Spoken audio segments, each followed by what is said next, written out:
தென்னாட்டுடைய சிவனே போற்றி எந்நாட்டவர்க்கும் இறைவா போற்றி. இன்றைய ஆன்மீக சிந்தனை கோவை சிவசக்தி ஜோதிடர். எனது யூடியூப் சேனல் நேயர்கள் அனைவருக்கும் வணக்கம்.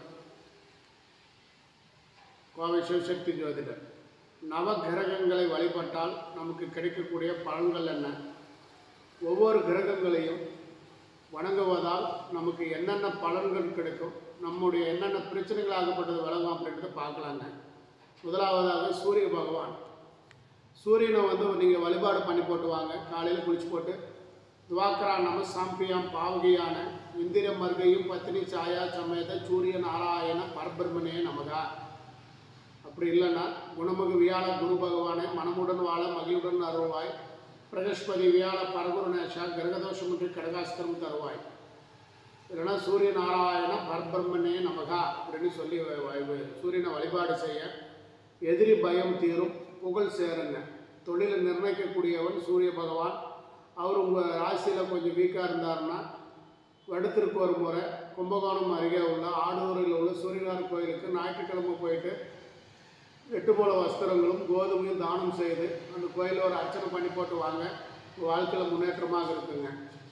சந்திரனை வழிபாடு செஞ்சிங்கன்னா பயம் விலகும், செல்வம் பெருகும், மனபலங்கள் கூடும்.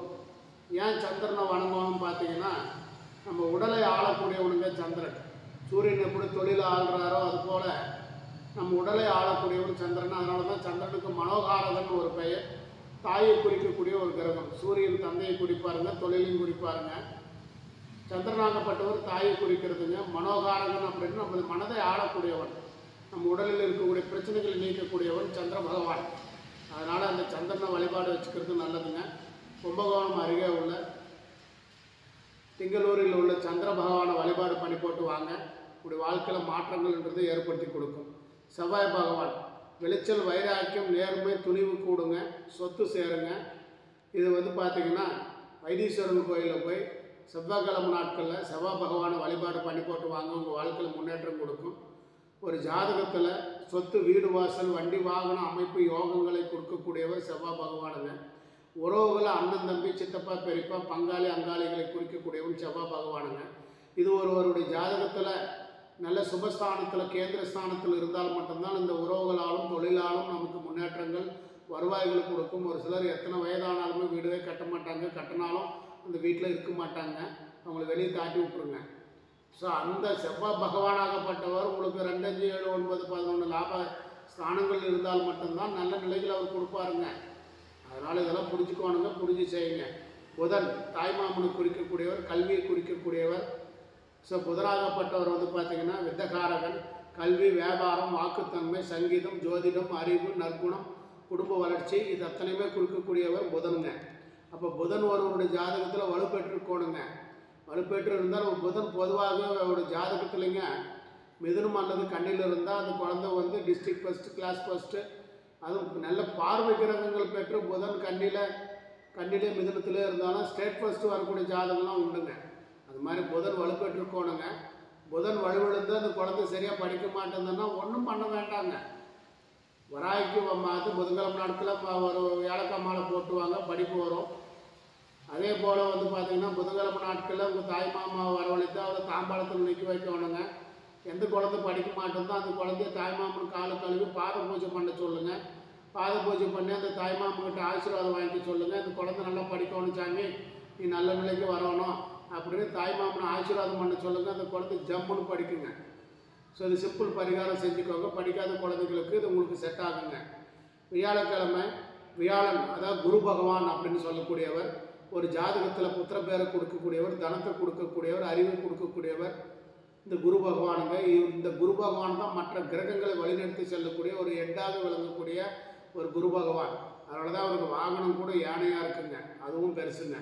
அதுபோல் இந்த குரு பகவானுடைய அதுதான் குருவர்கள் இருந்தாவே உங்களுக்கு திருவருள் கிடைக்குன்னு சொல்லுவோம் இல்லையா? ஸோ அதனால் குரு தான் ஒருத்தனோட நிர்ணயம் பண்ணக்கூடிய ஒரு வாழ்க்கையை நல்வழிப்படுத்தக்கூடியவர். கெடுப்பவனும் அவரே, கொடுப்பவனும் அவரே. ஸோ குரு பலம் பெற்றும் இருந்தால் மட்டுமே உங்களுக்கு அரசு உத்தியோகங்கள், வாழ்க்கை, குடும்பம், கல்வி, செல்வம், பொருளாதாரம் அத்தனை விஷயங்களுமே உங்களுக்கு ஒரு முன்னேற்றமான ஒரு நிலைகளை கொடுக்கக்கூடியவருங்க குருங்க. இதே குரு கெட்டு போயிட்டாருன்னா குடும்பத்தில் பிரச்சனை கொடுத்து போடுவாருங்க. அதனால் இந்த மாதிரி விஷயங்களை கேட்டு தெரிஞ்சுக்கோணுங்க.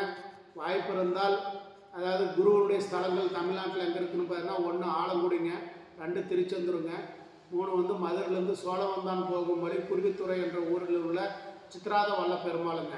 தமிழ்நாட்டிலேருந்து 3 ஸ்தலங்களில் குருவுடைய அருள் நிறைந்திருக்கிற ஒரு ஸ்தலமாக இருக்குது. ஸோ வியாழக்கிழமை நாளில் போயிட்டு இந்த இடத்துல வாங்க.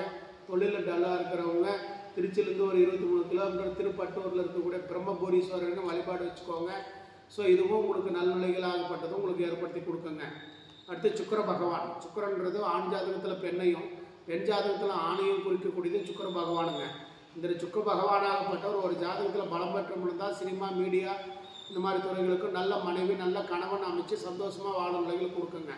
சுக்கிரன் ஒருவருடைய ஜாதகத்தில் 3, 6, 8 12 நீச்சம் அடைந்தால் அவரை வந்து கண்டிப்பாக நாய் கடிக்குங்க. அதில் எந்த மாற்றமும் கிடையாது.